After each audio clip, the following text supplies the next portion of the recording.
Lucan, for those of you who know me from the SCA. Anyone here not know me? Okay, so I will give you a quick little resume. I've been doing this since about 1981. I started taking it seriously in around 84. I trained with Farrell and Halstern, and I've had some success. Just a little. Some success. I don't only do this in the SCA, I also do full contact skill fighting outside of this. We have a lovely little training studio in Nashville, New Hampshire. If you'd like to come and attend it, it's called the Night Hall. You're welcome to come out there on weekends or during the week. We do a variety of different things. This class is one that I've done in various incarnations, not just in the East, but I've also done it in Frontier. I've done it in Artemisia, I've done it in Tremaris, I've done it in the Mid-Realm, and I've done it in Atlantic.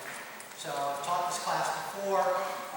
If you caught the title of it, it's Movement, Measure, and Power. What does that mean?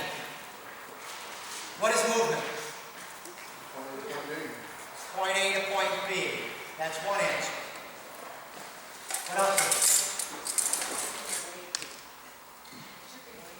We as humans, to do anything, have to move. Right? If I want to hit a guy, what do I have to do to get there? I have to move to him. Now, there are ways to move that are inefficient, and there are ways to move that are efficient.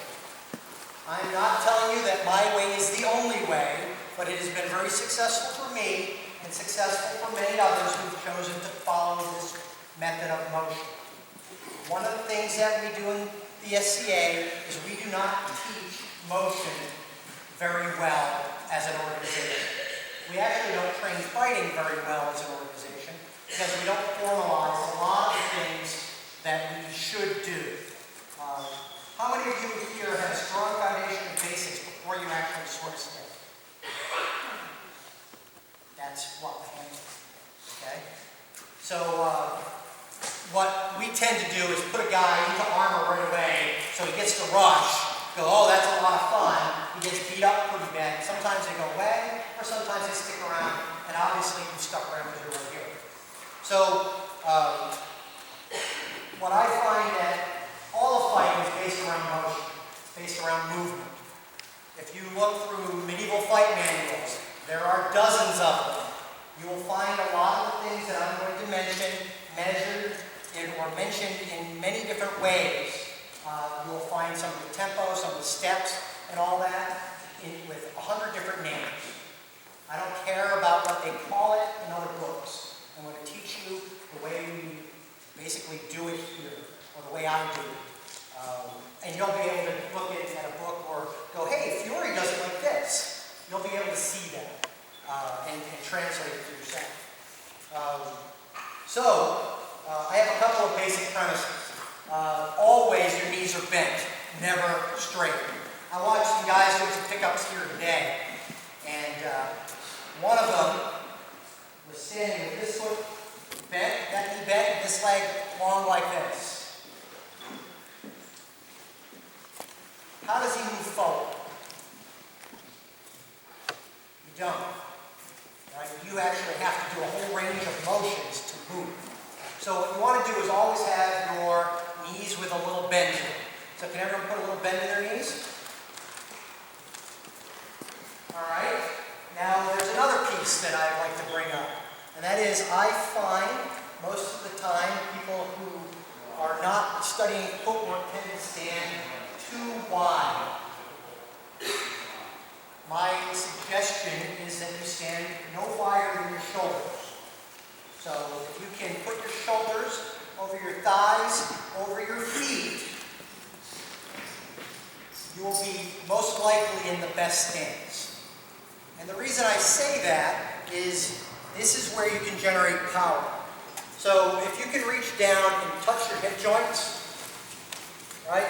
When you touch your hip joints and you're standing at your shoulders width, if you can feel the muscle, you don't feel the muscle on your hip joint, rotate left and right. You feel the torsion of that muscle going up and down. Can you feel that? Anyone not feel it? muscle will go up and down and turn left and right. Now what I'd like you to do is take your foot and stand 6 inches wider than where you are. Just 6 inches. All right? Now do that same twist. What happened to that torsion? You don't feel that much of it, but you do feel something else, don't you? What are you feeling? Butt lifts. What's that? Butt lifts. Your butt lifts. That's right, your butt lifts. What it means is you're dissipating the power from the ground that you would generate from pushing from the ground, and you would basically shove it out your ass. Alright? So you're going to lose power out your ass. So you don't want that. So if you bring your legs in a little tighter, do that same thing again, you'll feel that it changes. It doesn't go out your ass anymore, does it? Alright? It's funny, but it's true, isn't it? I just showed it to you.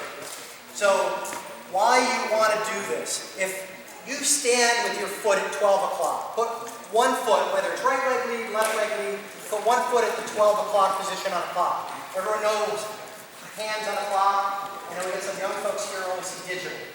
But, alright, so you put your one foot, lead foot, whichever that is, at the 12 o'clock position, and your second foot, your back foot, at the 2 o'clock or 10 o'clock position, shoulders width apart, and find yourself in a comfortable spot while you're doing so.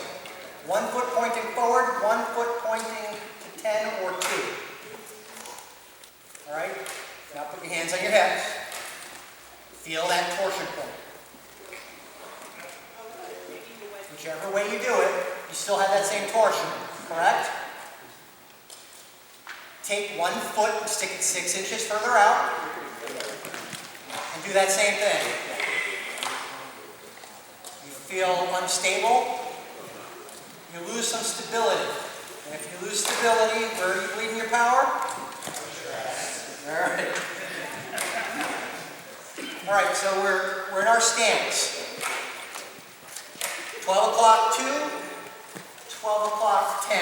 Whichever foot you like to put forward, put it forward. Left-handed, right-handed, right leg leaders, two sword fighters, whatever it is. Pole arm fighters, because all of this footwork that we're talking about works across all weapons forms. This is not sword or shield footwork. This is not long sword footwork. It is not axe footwork or pole axe or spear footwork. It is fighting footwork. You could very easily box from here. Anyone here box? Am I wrong? Yeah. I am wrong? No. Well, yes, you are, Matt. So yes, you can box from here. You can fight from here. This is a good position. One of the things I like to do for myself to test if I'm in the right stance is I like to do a little dip. So I'm here, I dip, and come back up. If you have bad knees, it may not work for you, right? You may put too much stress on your knee. I like to be able to do this and up. So if I can do that, and I feel straight, it means my center of gravity is in the right location. That's what I'm trying to do. So I'm trying to get my center of gravity in one spot. Yeah, that's it. You want to be able to do that. If your feet are wider, try that with your feet 6 inches wider. Is that more difficult? Except if you do horse stance, right? So those who do horse stance will have a slightly different effect. But for the most part, that's true. So I like that because I know that if someone runs into me, come on, bump me. Do it again. Am I going to bounce? No. I'm going to drop the center of gravity, and I'm going to hold true. If my feet are a little wider, do that same thing. I have no choice. I have to go because my center of gravity is going to shift. So, why am I saying this for slamming? Well, because the same thing that ties you to the ground when someone bumps into you is the same thing that ties you to the ground when you're generating force. The same thing that ties you to the ground when you have to defend is the same thing that ties you to the ground when you have to attack. Alright, so let's all get into a stance.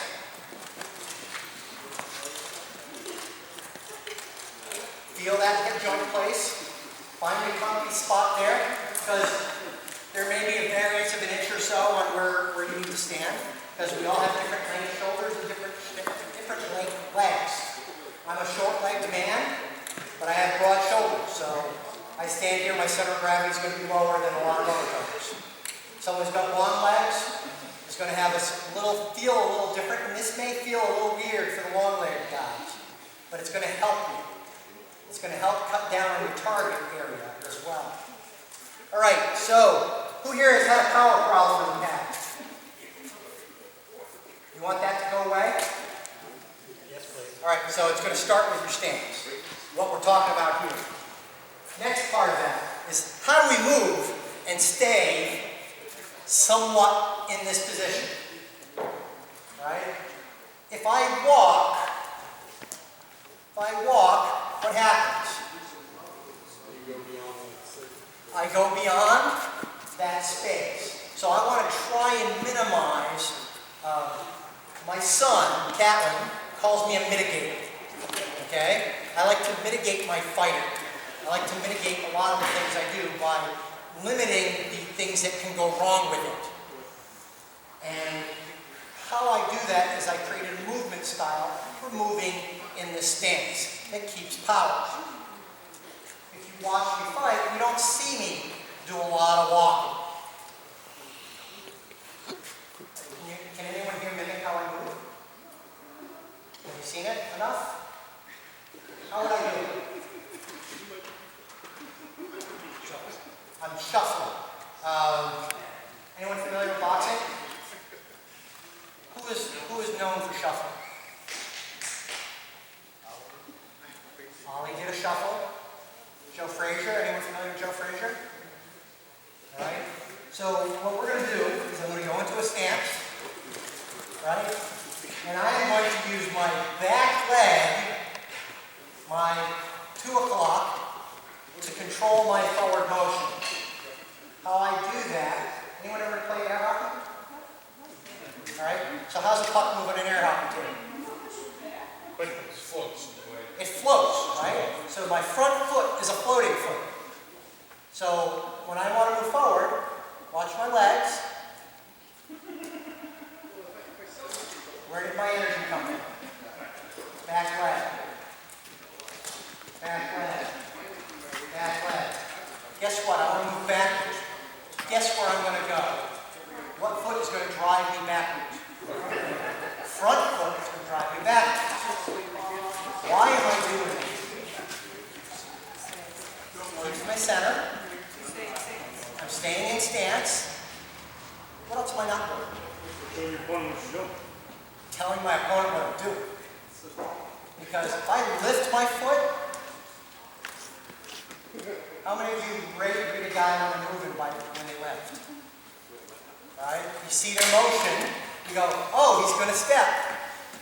But if I'm here and I just do this, it's much harder to read. And I can fake it. All I have to do is lift this foot and not even move. Right? And they take a swing. All right? And they go, how'd you block that? How'd you time it? I didn't move. Right? You just assumed it. You lied to your opponent. So that's mitigation in fighting, right? If you give less target, if you give less warning, you're giving them less opportunity to hit you. All right, so I'm going to go back to this. So when I do this, I have 2 ways I do it. I do it the full length of my shoulders, which is a full step. So think of this terminology. Full step. Most of the time I'm doing what's called half steps. Where I'm moving 3 inches, 6 inches at a time. Try moving in, come towards me. Do 10 of them coming in.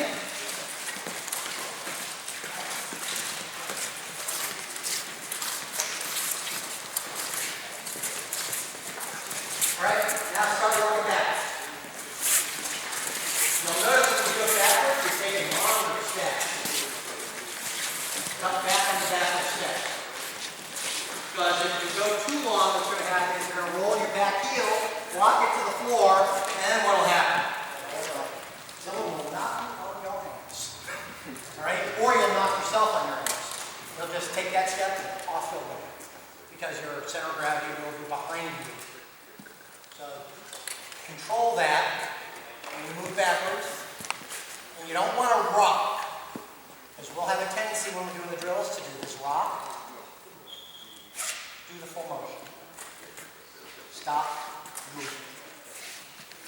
So what will happen is when you're doing this correctly, you can look at it in the mirror. You can do this in the back. Okay? Or wherever you have a full-length mirror. Put your shield up, put it in line, and do the motion, and your shield should stay exactly where it is. Right? So you don't give up any target. As if you move, if you walk, you rock. And every time you take a step, the shield breaks you. And an inch on a 2-inch guard or a 2-inch block is all a good fighter needs is that 1.25 inches. So he'll snake that right in, that snaps right in on you. But if you keep your shield always in the same spot while you're moving,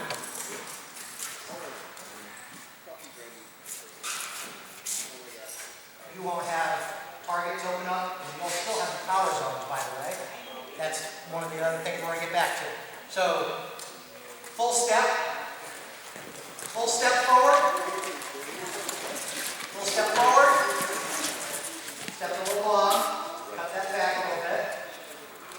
So, full step forward, half step back, half step back, half step back, full step back, 2 full steps back, 2 more. All right, stop there. Okay, relax for a moment. So some of you, this feels uncomfortable. You're probably feeling your calves. What you're also doing is something I haven't told you yet, is by doing this, you can't have your heels down. And if you have heels on your boots, you're going to move clunky. So if you have the ability to take off your boots and do it in flats, you're probably better off while we're going through this. If you've got socks on, you're good with that too. If not, you may not get the rest of the class because your feet will lock to the floor. So how many of you here know someone who's done SCA combat who's had a really bad knee injury? Alright? So, how many of those knee injuries are from a person who wore cleats or heavy grip boots?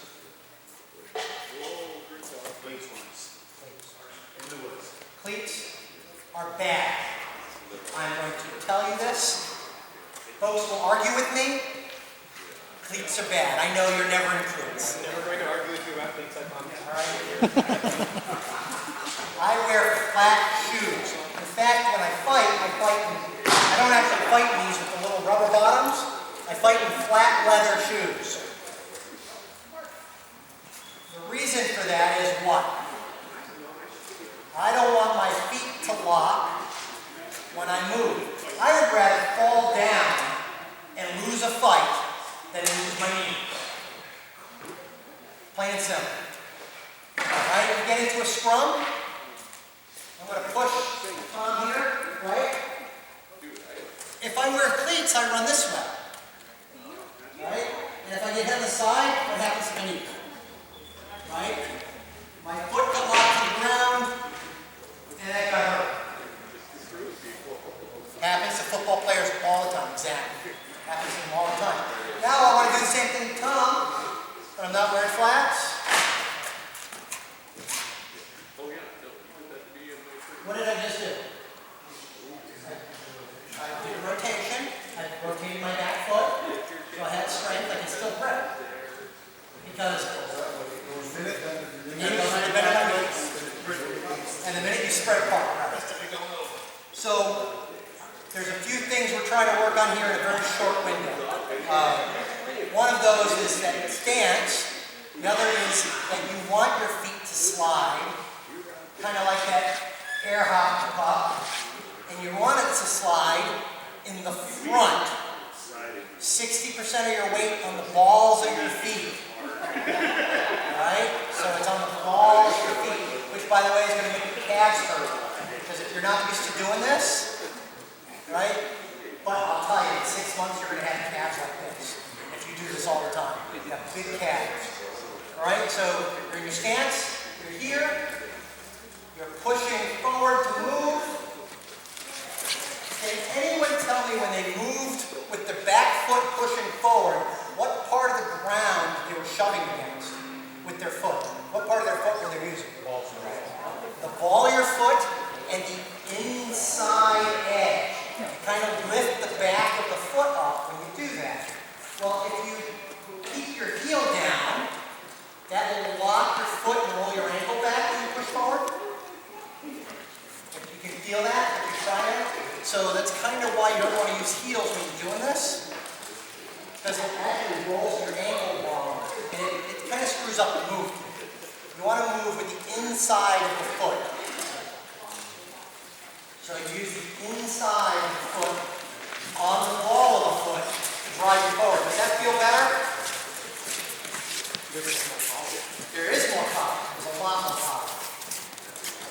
All right, move back. All right, I'm going to use Tom here as an example. Sorry, Tom. So everyone see this? What is it? It could be used for that too. So I have made this that for me, it keeps my feet from going wider than my shoulder. I will bet you that if you were looking at yourselves in the mirror, most of you would say, why am I stepping so long? He's just telling you to do this because it's natural. So make yourself a little lanyard for practicing these drills. You're going to be able to do this as drills at the end of the day. You're going to be able to take this home and work it down your hall with it, back and forth. So Tom's going to take this and put this on his feet because Tom likes to step too long.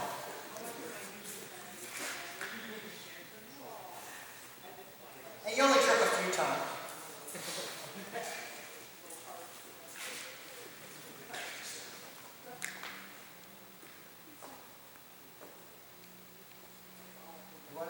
So, what's that? On your ankles. On your ankles. Basically, it's an ankle test. So, get into your 12 o'clock, 10 o'clock stance. Shoulders over thighs over feet. Some people like to say head over crotch, but I like having 3 points of reference as opposed to 2. So, slight bend in your knees, move forward. Move forward. Move forward. Full step. Half step. Back step. Back. Back. Back full.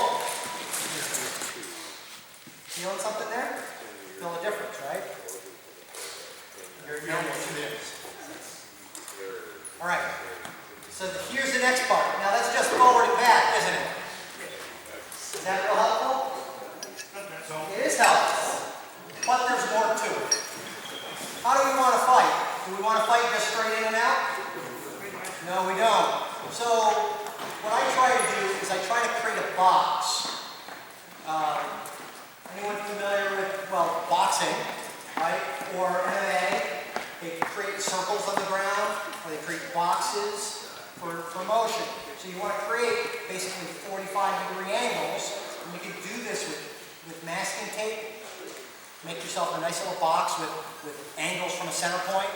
You put your foot at the 12 o'clock, and if I want to move towards Tiernan, right, instead of moving forward, I use the ball of my foot to direct me Tiernan's direction.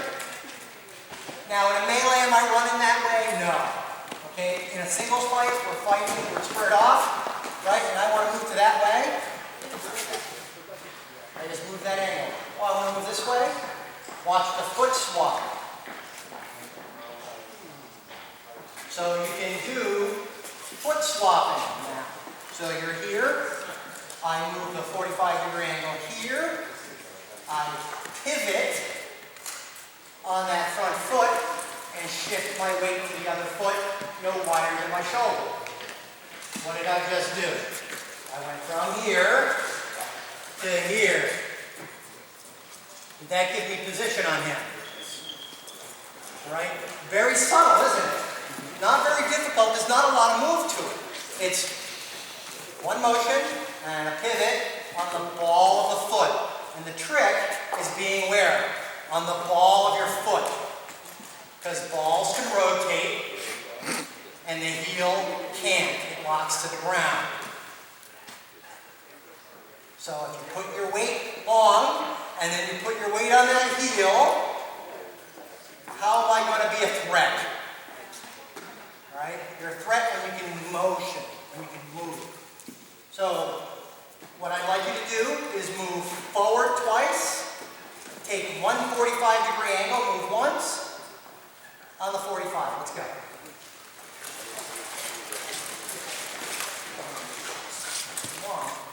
Catch your length on that when you're making that step.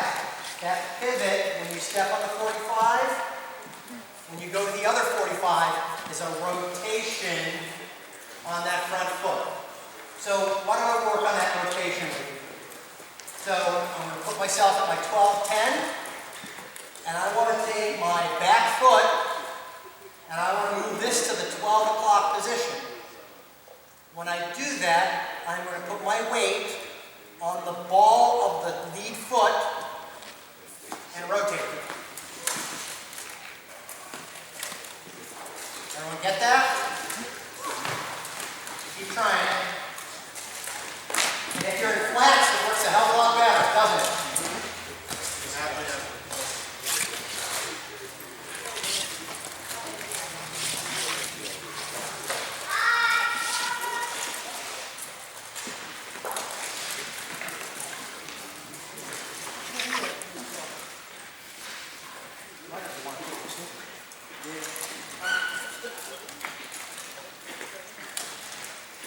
All right, try it the other way.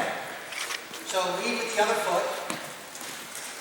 Do your forward motion twice, and then do a pivot. So back up again. Do it again. I'm going to walk down the straight for a moment. All right, forward. Forward. So you're not sliding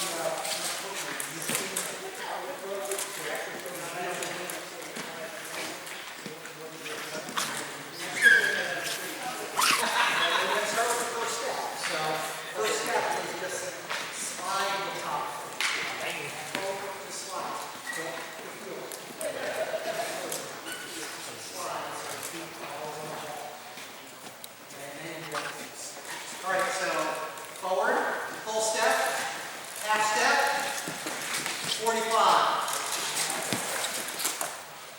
Okay. All right, let's back up. At any point, by the way, while you're doing this, feel your hip joints. Because you'll know you're doing it right. You can actually test it yourself. You can test it yourself by when you do that pivot, you'll feel it in the joint. You feel it too much. That's why we love you so. Well, we are in Maine. All right. All right, so how's that pivot feeling? Good. Floor is sticky. Floor is sticky. It is. All right, so I'm going to work on the pivot itself. I think we need some work. All right, so I'm going to put the foot down, lead foot. How do you get to pivot? How does it rotate on that point? I take the back foot and push. Rotate just by spinning. Anyone do a pirouette? That's it, Dan. All right? All right, you just put your weight up and do a little spin. notice that little rotation. You can do it with either foot. If you have your balance right.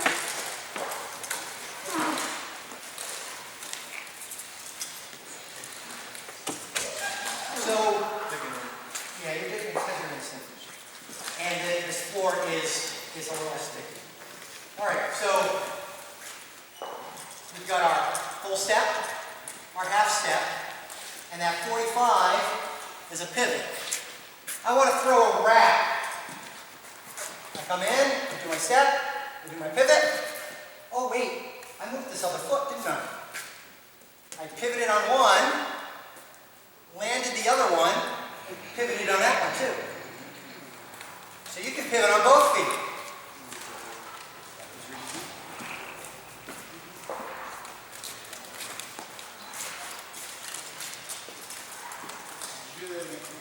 Sure.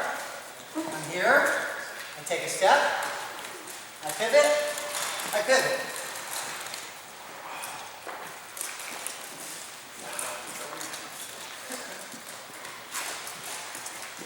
Step, pivot, pivot, pivot, pivot.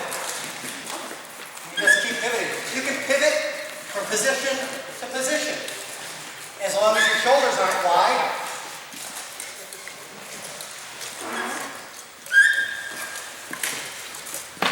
Works great. Hold on.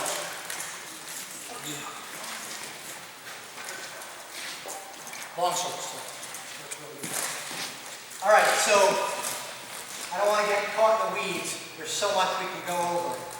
So we've got, I bet you heard caught in the weeds a few times earlier this morning. Think you talked about it? So 12 o'clock, 10 o'clock, or 12 o'clock, 2 o'clock, whichever way you like, I want you to do a pivot, but maintain your relative position, but look 45 degrees in the other direction. So I'm here, right? And I want to look over there.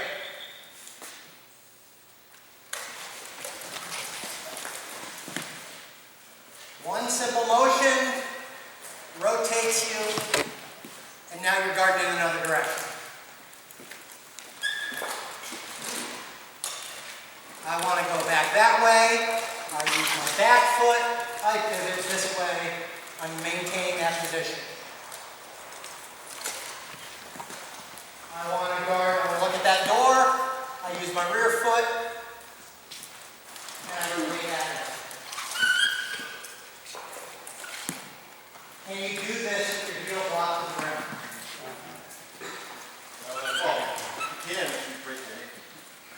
You can, it puts your ankle in a bad position. Alright?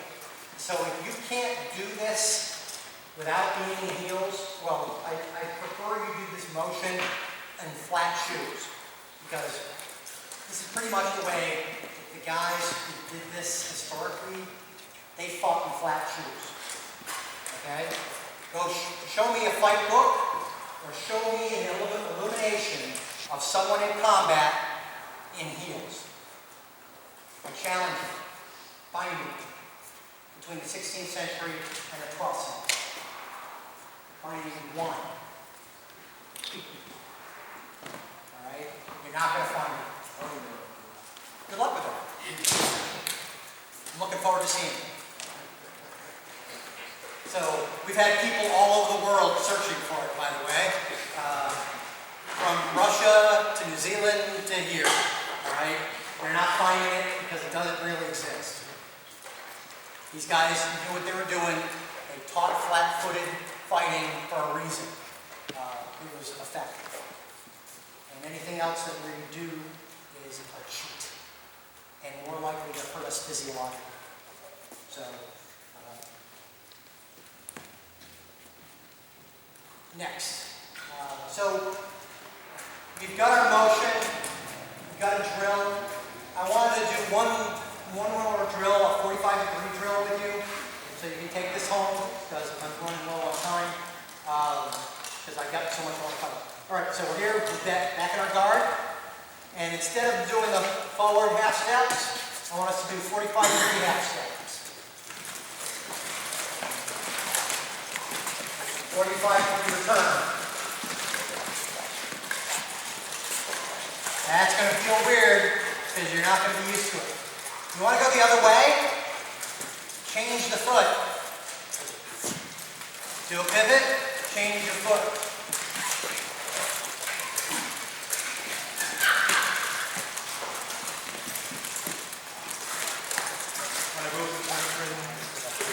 Rope is your friend. I suggest you all get one if you're going to do these drills. Get a tether. It will help you out initially. You'll feel ridiculous, right? You'll feel ridiculous when you try it because you're going to be like, oh, I know how to move. And you'll be pulling yourself around. But it works well. All right, so you see that drill, that 45 drill? If you do that and make it natural, it's going to really help you. It's going to help you with pivots too.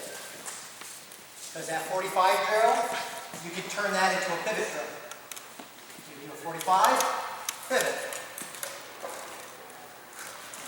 Do another pivot. And you can basically turn that into pivot. And if you really want to get froggy, you can do pirouette.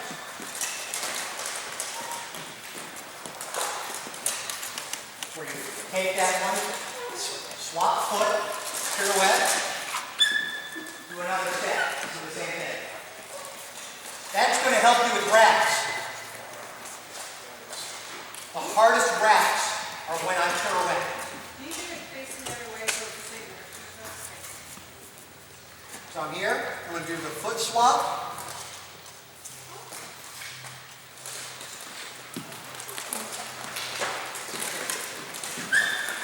Here, step, pivot. You get it right. You can go 180, you can go 45, you can go all the way around. Now picture yourself doing it, throwing a wrap. Right? So you take that step. I'm going to do it here. Ready? And here, I'm going to take the step.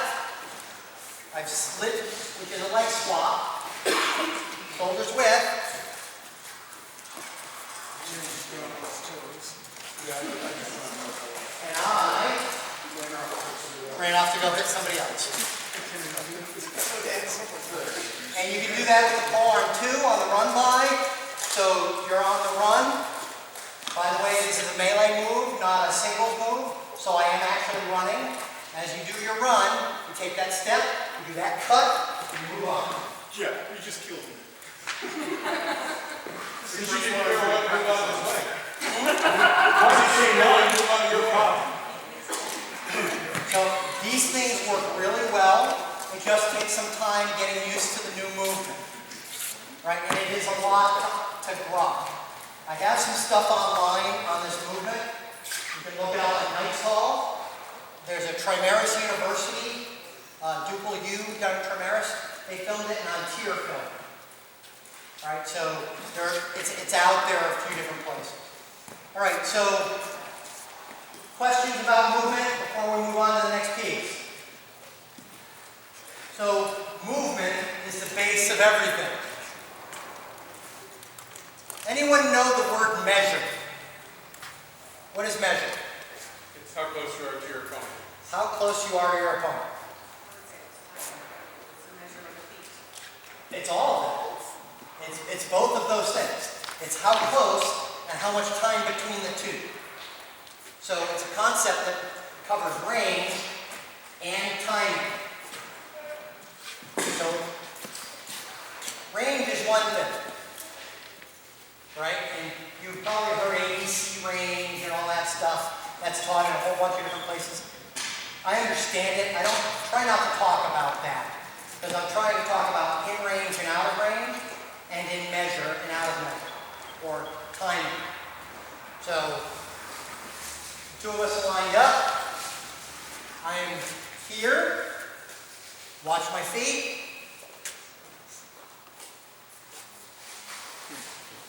What did I just do? I just closed without getting much closer. Okay? So Shorthand, a good foot closer. I moved the width of my shoulders in. but I kept my head in the same relative position. So I'm here, swap feet, I keep my head in the same location. My shoulders swap, and my range, or the width of my shoulders. Or at least this distance. Right? Or at least this distance. Usually I'll do a little pivot slide, so it's a little slide step to the outside, and that changes that angle even more. Pair up with someone next to you, right? And do motions that we were doing, but try to get in each other's range. We're going to do the range part of measure first. So you're going to basically shadow box using a footwork that we have been using. Attacking and defending, however you want to do that. Look like you're fighting. Try and get into a fighting mode.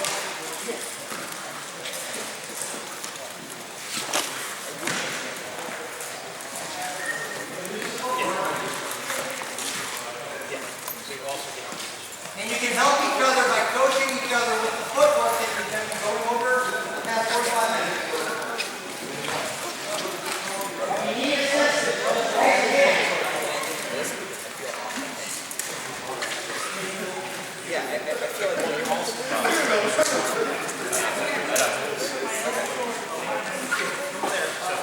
Watch the length of your Once I steps. look on the feet like this, what's it like? At that point, I'm probably dead.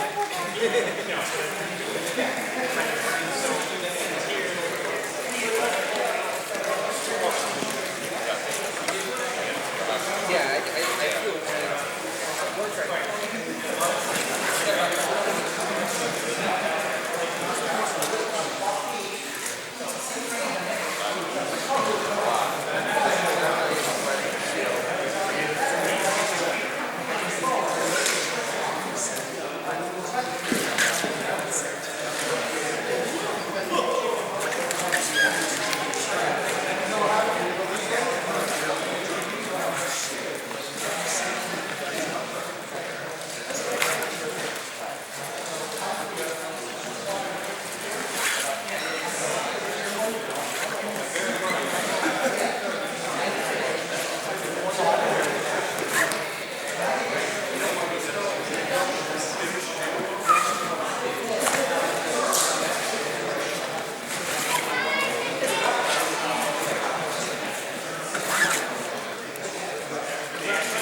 What is the Footwear. footwear's the big I was a bigger man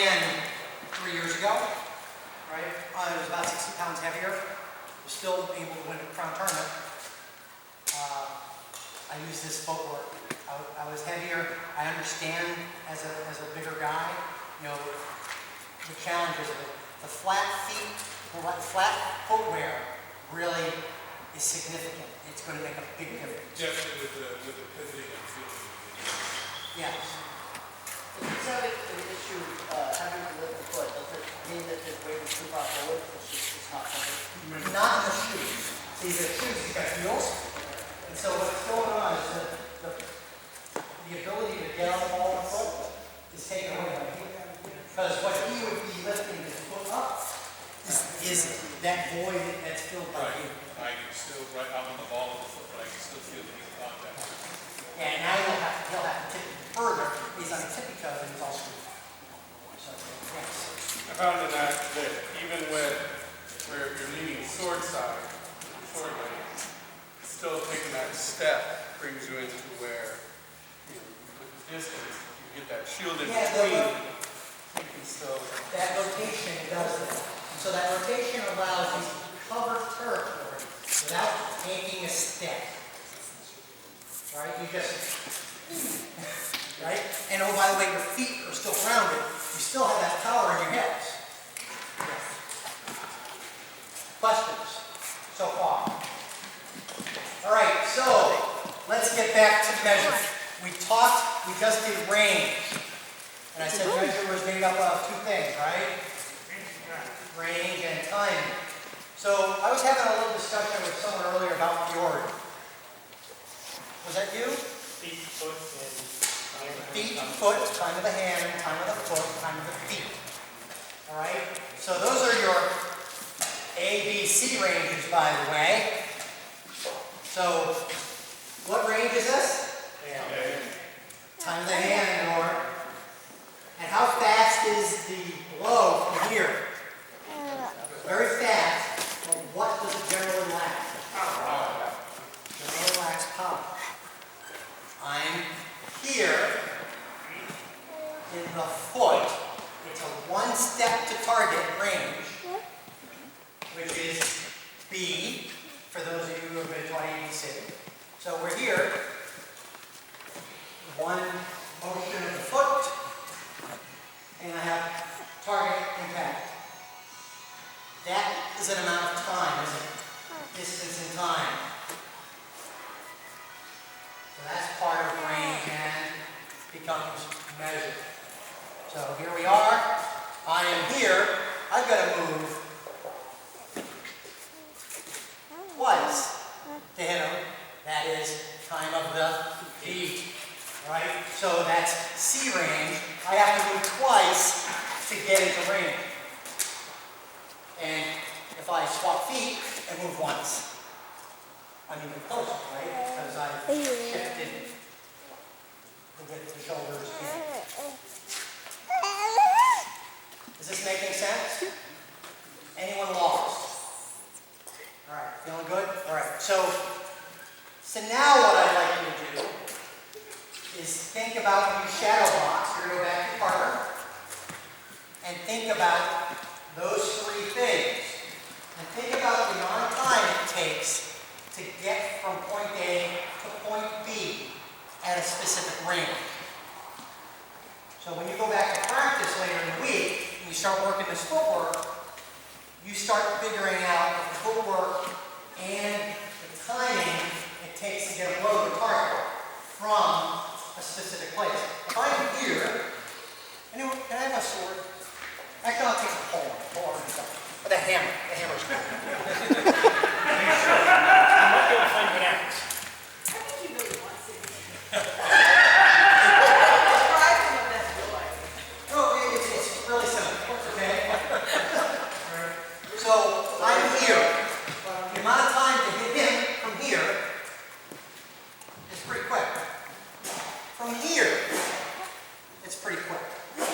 But slower than here. And from here, right? Where does most of your power come from? Yes. Ground. From the ground, up your, Feet. from your feet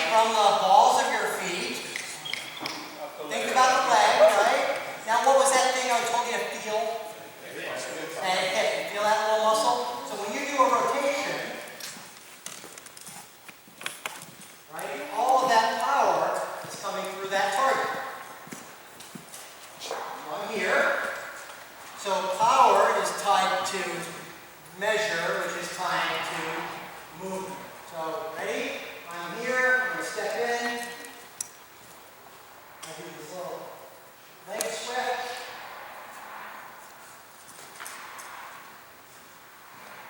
Right? And all of that energy is just coming through from the ground through my target. And if I'm just doing this, at outside range, how much power is it? So not much at all. So you've got to be able to get that into the game. You've got to get that rotation. You've got to get that torsion up the hip joints. Now, are there guys in this group who can kill you from here? Absolutely. All right? Absolutely. Is it good form? Hell no. And so what I'm trying to teach you here is so that all of us can hit that. And we all can. We just have to follow some motions. So I'm here. I come to here. Are you noticing something about my body when I do this? I'm here. I moved into here. I'm coiled like a spring. Exactly. And now I'm going to release all that energy from the ground. By the way, I'm using the inside of this foot, from the back foot, to drive that energy up and out and into my target.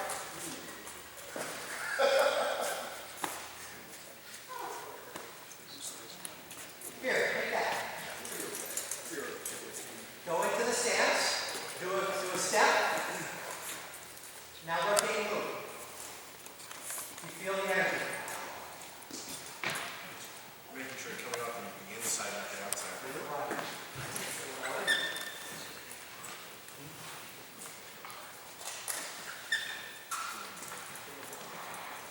We've got a couple more that will probably pass it around. You guys can all feel that, because you're really going to feel it.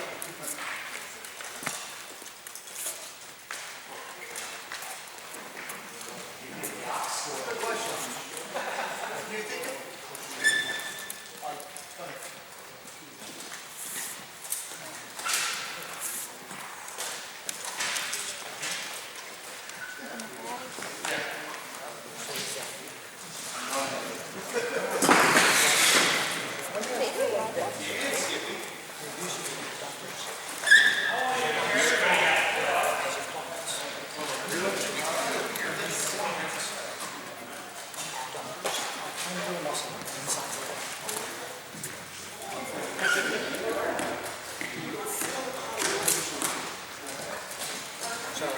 because you want to be as much like this as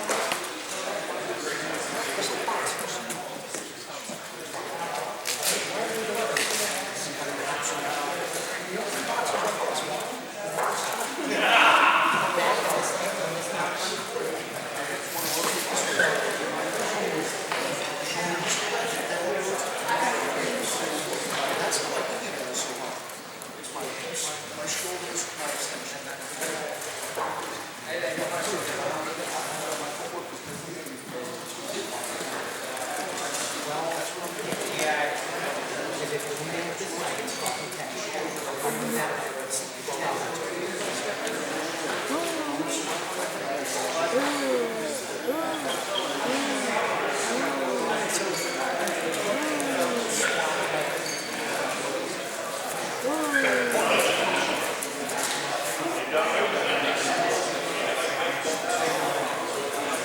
Okay, so now you've dropped the weight.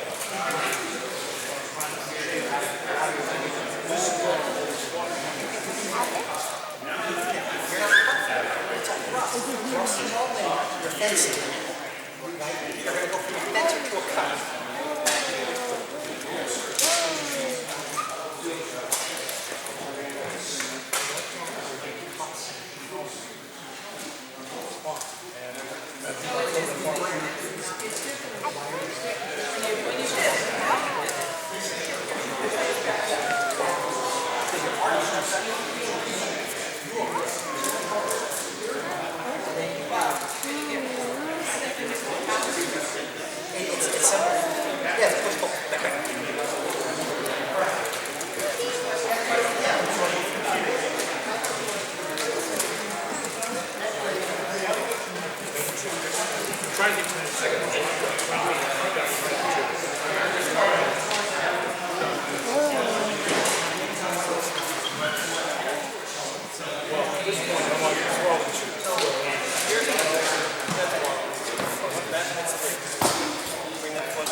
And I go between them, right? So it's all based on.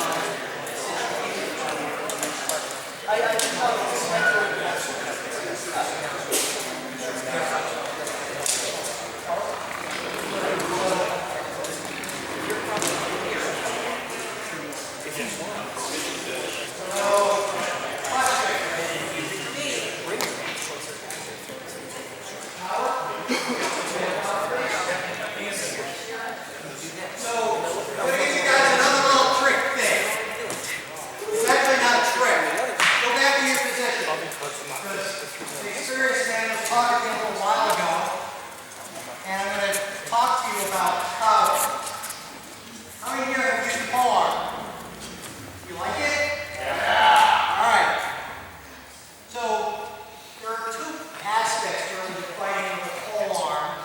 some work with Viz today. Everyone take Viz's class.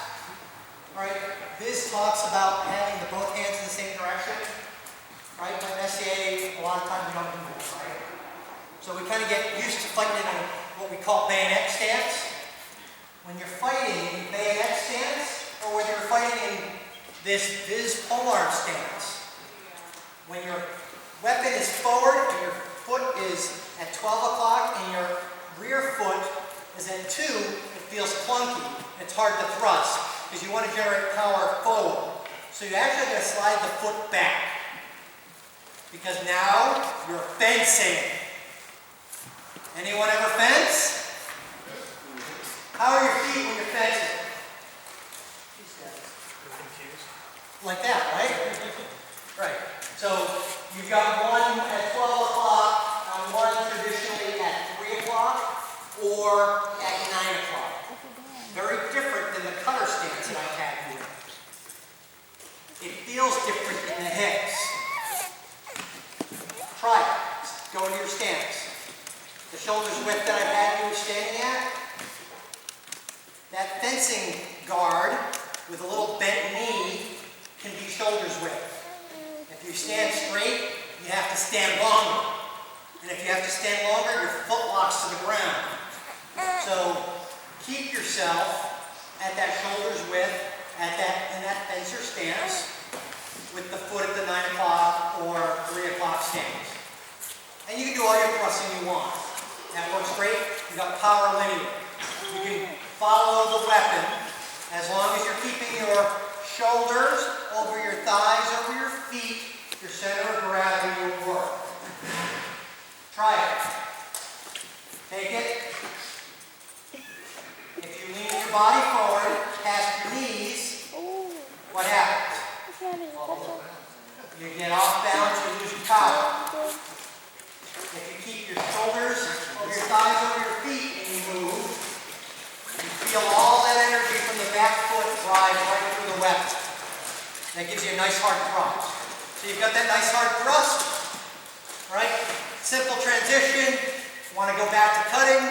I put the foot back to 10 o'clock and do a nice cut.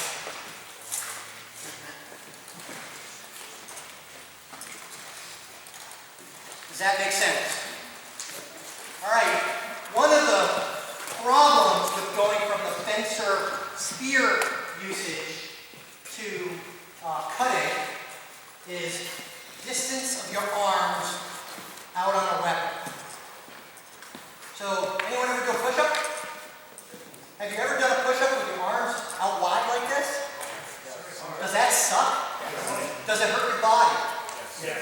It's not good for you. So why would you hold a pole arm like that and think that you're going to get more power? You wouldn't. How do you do a push-up? Shoulder width apart. Put your arms in shoulder width apart. Now push forward. Feel that power. Right? Now do a push-pull. You should cover that in your class. Great. So I'm going to do this. Put up your pole arm.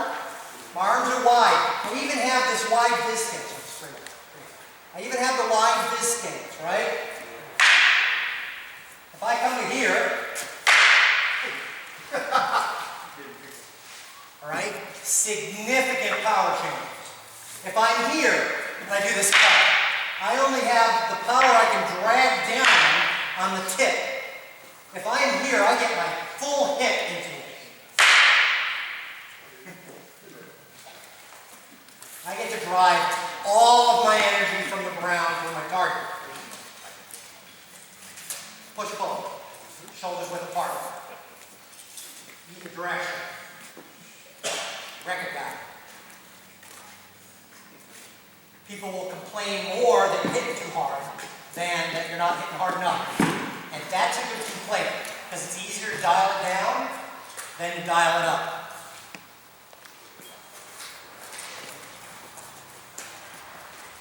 So,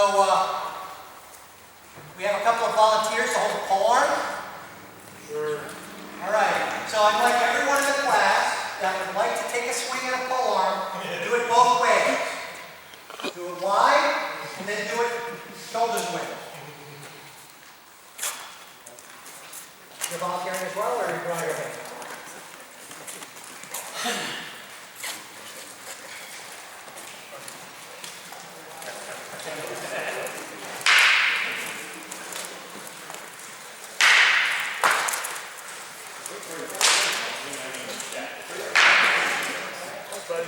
Shoulders width apart.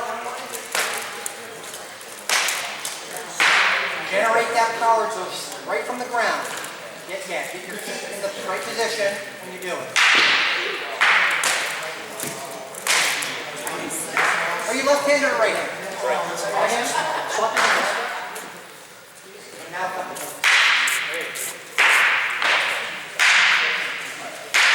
You can swap these.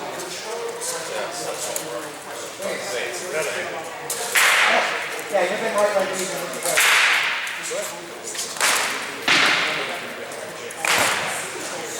Pull with the bottom hand. Yep.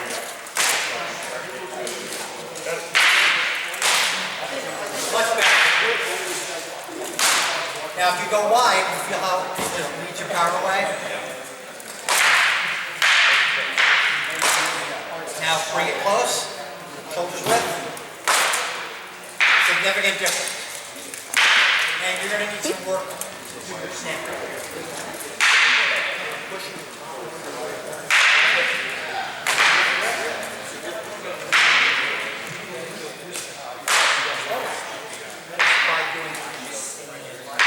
But your feet, bring that foot out a little bit.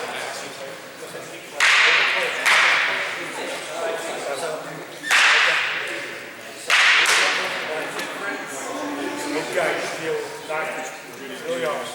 Right? So look, yeah, go ahead, try that one.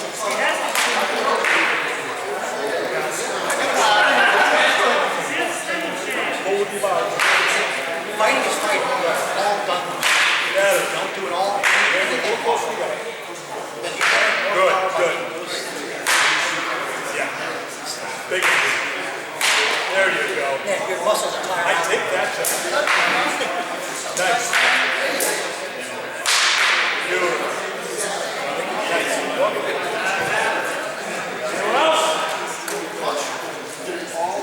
I'm borrowing this sword.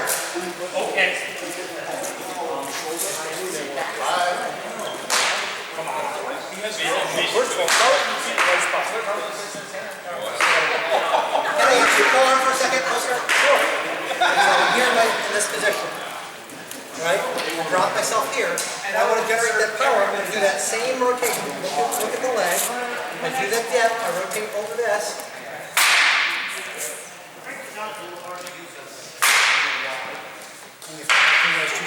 I have more that I add to generating power for zone firing, and we're going to do that in about 5. Okay. But I can wait then. I was just translating the same way. yeah, it translates the same way as a poem, same way as a great song. All of it's the same. Same way as a poem.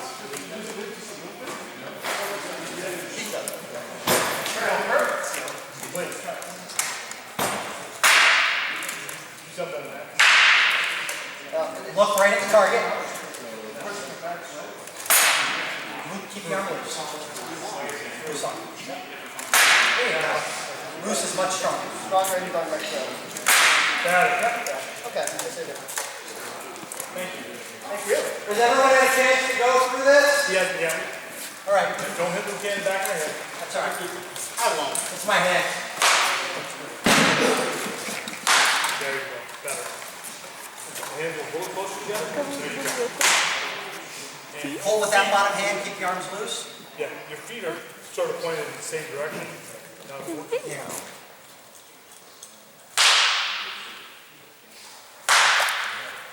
And if you put it, your hands real wide and try it, it just doesn't have the same effect. So, technique is better than having better physiology. Okay, having good technique. All right, so let's back up.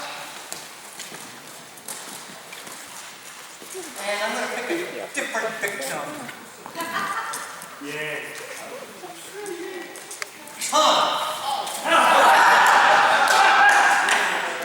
That's different. He is very different. So I break up my targets. I do something called zone firing. So how many of you have ever been told follow through on your target? What the hell does that mean? Finish the shot. An inch? 2 inches? 3 inches? 6 inches to the target? Through the plank? Right? You cut through that plank, right? It's not really measurable for everyone. We're all told different things. So what I've done is I've created a system providing folks and for everybody to use. It makes this very simple. Whenever you fire at any target, always fire in 2 zones.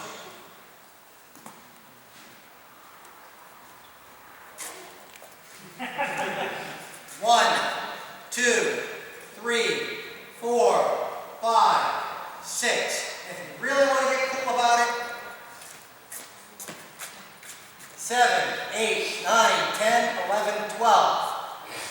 Head zone, body zone, leg zone. Everything above the knee doesn't count, right?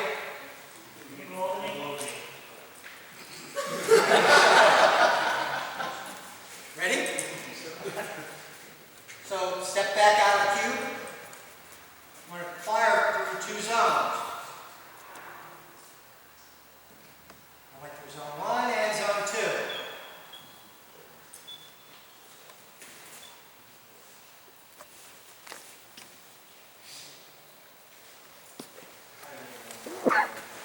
So I'm going to come in on him. So I'm going to take my sword. And instead of throwing to his head, which by the way, if he does this, does what? Right? And sometimes you think you caught the guy pretty damn solid.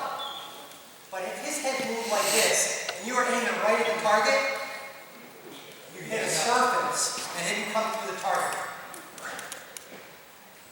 So I've got a reputation. Do I hit hard? How hard do I hit? Have you taken a lot of weight force? No. Why?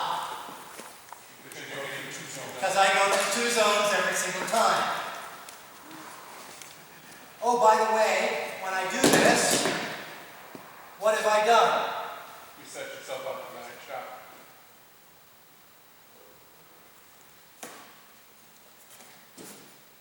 So my shots work with my feet,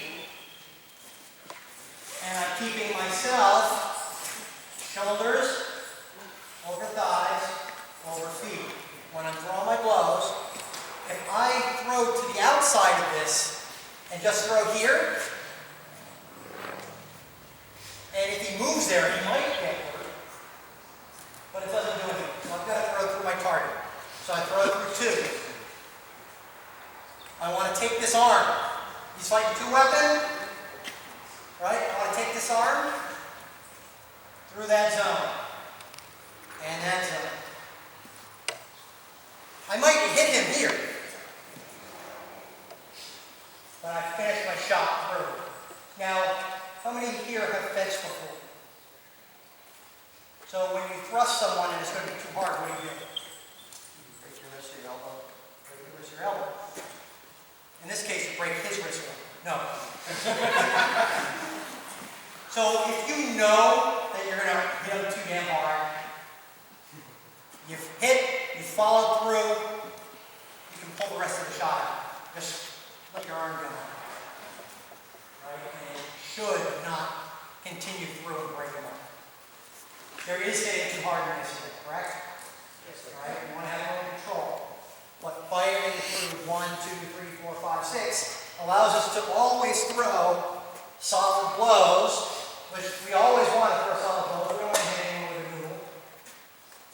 And you want shots with authority. You don't want your opponent to question, isn't it the ugliest when the two of us are fighting, and I go, and I hit you, and you go, right? Isn't it much better if I hit her and she just falls to the ground? We better. It's better. So these are the things we want. And we want to make sure that we're all hitting hard and solid enough to basically, make a point count in the sport. Because I know for a fact you're not cutting through helmets with sword. All right? No matter how hard you swing, you're not cutting through a helmet with a sword. So what we're doing is we're counting coups. Every time we hit a guy with a solid blow, we develop a calibration system for determining what is good and what is bad. That's all we've done. And we want to make sure that every time we're hitting a person, that we're hitting them with a solid enough blow that they acknowledge it.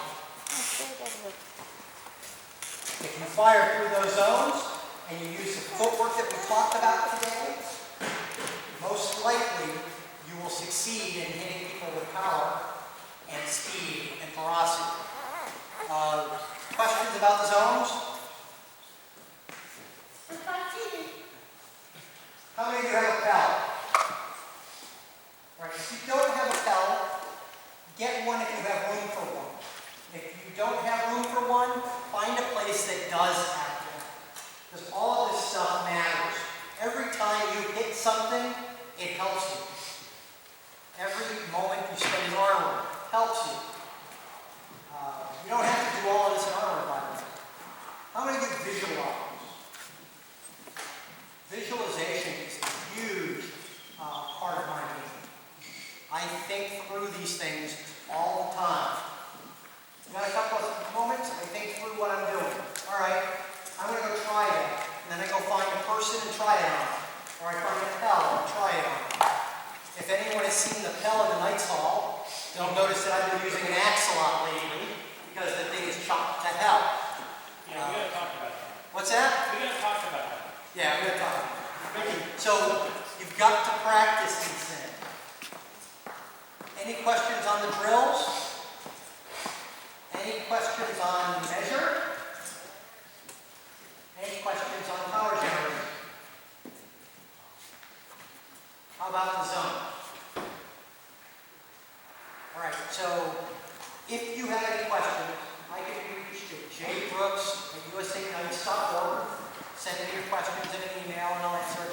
Or, talk to me on Facebook or go to Knights Hall on Facebook. I can answer your questions. Anything else? Thank you for your attention. Thank you.